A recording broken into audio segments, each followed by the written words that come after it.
अस्सलाम वालेकुम। स्टूडियो में बात करेंगे एनाटमी ऑफ द एयर की। Now this chapter is only important for MCQs और इसमें बहुत सारा एनाटमी लिखी हुई है, तो अगर तो बहुत इन डिटेल पढ़ना है तो उसके लिए मैं कहूँगा जो मेरी एनाटमी की वीडियोस हैं एयर वाली वो देख लें, क्योंकि इसमें बहुत डिटेल एनाटमी दी हुई है। सिर्फ जो जो इंपॉर्टेंट है, जिन पे ज़्यादातर एमसीक्यूज़ आते हैं वो चीज़ें मैं बताऊँगा और वही चीज़ें याद रखनी है अगर फॉर ईएनटी पर्पस याद रखना है। अगर एनाटमी वैसे पढ़नी है डीप जाके तो आप एनाटमी की वीडियोज़ पर ही देख सकते हैं। सबसे पहले अगर हम डेवलपमेंट की बात करें तो डेवलपमेंट का सिर्फ ये जो टेबल दिया हुआ है, ये टेबल को याद कर लेना है, बाकी पूरा टेक्स्ट पढ़ने की जरूरत नहीं, उसी को समराइज़ किया हुआ है टेबल में। हाँ, अलग से जो टेबल में चीज़ नहीं देखी वो मैं बता देता हूँ। ये है कि जो मिडिल एयर कैविटी है एंड जो स्टेशन ट्यूब है, they are derive from the endoderm of tympanic recess. जो हमारे पास मेलियस, इंकस और स्टेपीज आते हैं, not the footplate but just the stapes, they are basically derived from the mesoderm of first and second pharyngeal arch respectively. जो membranous labyrinth है that is ectodermal in origin and is derived from auditory vesicles, and जो bony labyrinth है that is also mesodermal in origin and it is derived from cartilaginous air capsule. And ये पता होना चाहिए कि by the end of the fourth intrauterine month inner ear it reaches its full adult form and full adult size, and whereas जो हमारा वो होता है मिडिल ईयर होता है, it also starts to develop between the sixth intrauterine month. तो ये कुछ एमसीक्यू के लिहाज से पता होना चाहिए। अब एनाटमी की अगर हम बात करें, हमें पता है ईयर को हमने तीन में डिवाइड किया हुआ है, एक्सटर्नल, मिडल, इंटरनल।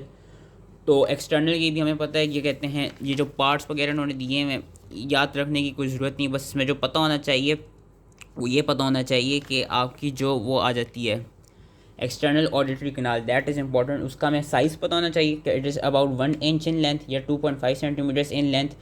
उसके कंटेंट्स का पता होना चाहिए कि जो एक्सटर्नल ऑडिटरी कनाल है it is divided into two parts, outer 1/3 is cartilaginous and inner 2/3 is बोनी।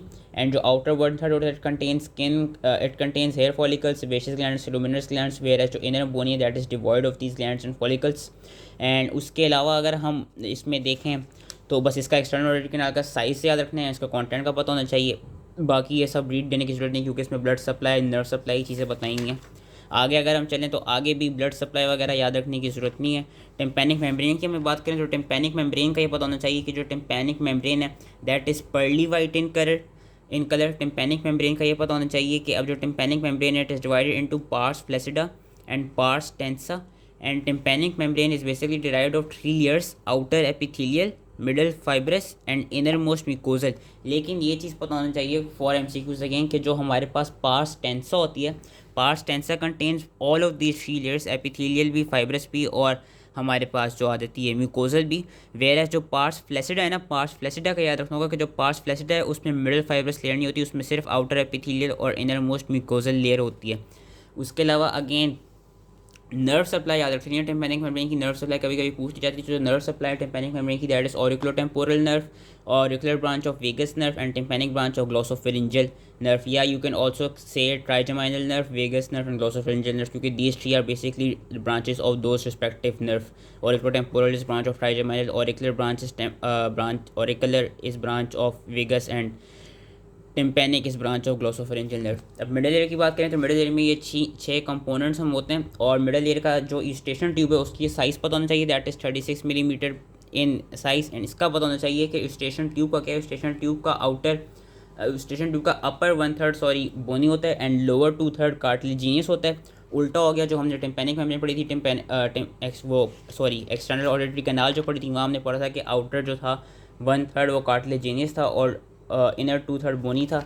यहाँ पे अपर 1/3 बोनी है और लोअर 2/3 कार्टिलेजिनियस है। स्टेशन ट्यूब की अगर हम बात करें, इसमें भी जो टिम्पैनिक कैविटी फिर अलग से आती है। टिम्पैनिक कैविटी की हमें शेप पता होनी चाहिए कि वो मैच बॉक्स की शेप की होती है, जिस तरह माचिस की होनी है तो मैच बॉक्स तो होता है बिल्कुल उसकी शेप की, मैच बॉक्स इस शेप की होती है टिम्पैनिक कैविटी आपकी।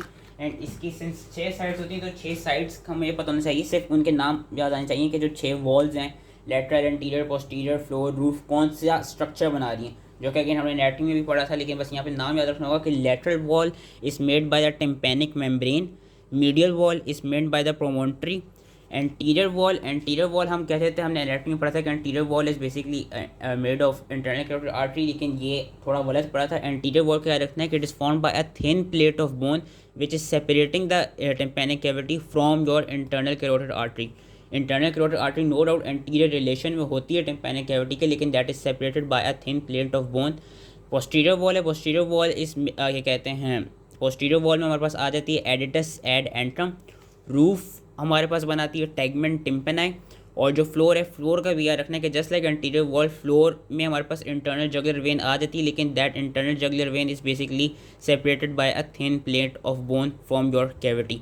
तो ये इसकी 6 वॉल्स के जो क्या कहते हैं, जो सेपरेट कर रहे हैं, जो रिलेशन आ रहे हैं 6 वॉल्स के, वो पता होने चाहिए। एंड ये पता होना चाहिए कि कंटेंट कौन कौन सा आ जाते हैं मिडिल ईयर कैविटी के। हमारे पास एयर आ जाती है, ऑसिकल्स आ जाती हैं 3 जिसमें मेलियस इनका स्टेपीज है, 2 इंट्राटिम्पैनिक मसल्स आ जाते हैं जिसमें टेगमेंट टिम्पेना जिसमें स्टेपीडियस और जिसमें स्टेपीडियस था एंड एक और होता था, आई एम फॉरगेटिंग इट, है 2 इंट्राटिम्पैनिक मसल्स का पता होना चाहिए। हाँ, टेंसर टिम्पेनाई और स्टेपीडियस जो 2 इंट्राटिम्पैनिक मसल्स होते थे। कॉर्डा टिम्पेनिक नर्व होती है, branch of facial nerve, tympanic plexus होता है, compartment and folds of middle ear आ जाते हैं। उसके बाद हम अगेन आगे चलते हैं, तो 3 ऑसिकल्स का जिक्र किया हुआ है। हाँ, टेंसर टिम्पेनी का बस याद रखना होगा कि जो टेंसर टिम्पेनी एंड स्टेपीडियस जो 2 मसल्स हैं हमारे पास इंट्रा टिम्पेनिक मसल्स, इनकी बस इंसर्शन याद रखनी है कि कहाँ पे वो अटैच हुए होते हैं और उनकी नर्व सप्लाई क्या है। टेंसर टिम्पेनी की nerve supply is motor division of trigeminal nerve and it is basically incorporated into the malleus just below the neck. या बस याद रखना है कि tensor tympani is attach to the malleus. Stapedius की nerve supply is nerve to stapedius या branch of facial nerve and that is incorporated into the neck of stapes, जहाँ पे जिस जगह जिस बोन का मसल है उसी बोन पे वो अटैच हुआ हुआ है। मेस्ट्रॉइड एयर सेल सिस्टम में से एक चीज़ याद रखनी है जो कि सर्जिकल लैंडमार्क होती है, that is your suprameatal triangle which is also known as MacEwen's triangle. MacEwen's triangle basically क्या है, it is a bony surface landmark in adults for the mastoid antrum which is present 15 millimetres deep from the surface. के suppose कोई mastoid की surgery चल रही हो तो mastoid की सरफेस होगी उससे 15 मिनट डीप यानी 15 मिनट अंदर को एक हमारे पास सर्जिकल लैंडमार्क होते हैं which is known as MacEwen triangle which is basically a bony surface in adults and it is basically representing कि यहाँ से अब मेस्ट्रॉइड एंट्रम शुरू होने लगा है। इनर एयर की बात करें तो इनर एयर में भी अगेन हमें पता है कि क्या कहते हैं, it is made up of membranous labyrinth and your bony labyrinth. And हमें पता है कि बोनी लेब्रिंथ में हमारे पास पेरी लिम्फ होता है, मेम्ब्रेनस लेब्रिंथ में एंडोलिम्फ होता है। पेरी लिम्फ का कॉन्स्टिट्यूएंट ECF जितना होता है, एंडोलिम्फ का ICF जितना होता है। बोनी लेब्रिंथ की बात करें, बोनी लेब्रिंथ में वेस्टिब्यूल, बोनी सेमीसर्कुलर कैनाल्स और बोनी कॉक्लिया आ जाता है। और अगर हम मेम्ब्रेनस लेब्रिंथ की बात करें तो उसमें सैक्यूल, यूट्रिकल, मेम्ब्रेनस सेमीसर्कुलर कैनाल और कॉक्लियर डक्ट आ जाता है। फिर कॉक्लियर डक्ट का इन्होंने अलग से बताया हुआ, ये सब मैंने हिस्टोलॉजी की जो वीडियोस बनाई थी इन सब की वो डिटेल बताई हुई है, सेमीसर्कुलर कैनाल्स की डिटेल। फिर उसके अंदर जो क्रिस्टम पिलेरिस और हमारे पास मैकुला और क्यूपुला, वो डिफरेंट जो भी न्यूरो एंडोक्राइन वाले जो हमारे पास आधे आधे से छोटे छोटे ऑर्गन्स, वो सारा जिक्र किया हुआ है। और फिर उन्होंने अलग से यहाँ पे ऑडिटरी पाथवे बताया हुआ है, जिसको मैं बस कहूँगा कि एक रीड दे दें जस्ट इन केस कोई अगर अब बुरा एक्सटर्नल आ जाए वाइवा में वो पूछ ले तो ऑडिटरी पाथवे को एक रीड दे देना।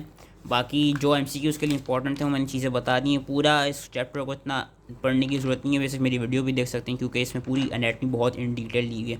तो आई होप ये ईजीली समझ में आ गया हो एंड थैंक यू।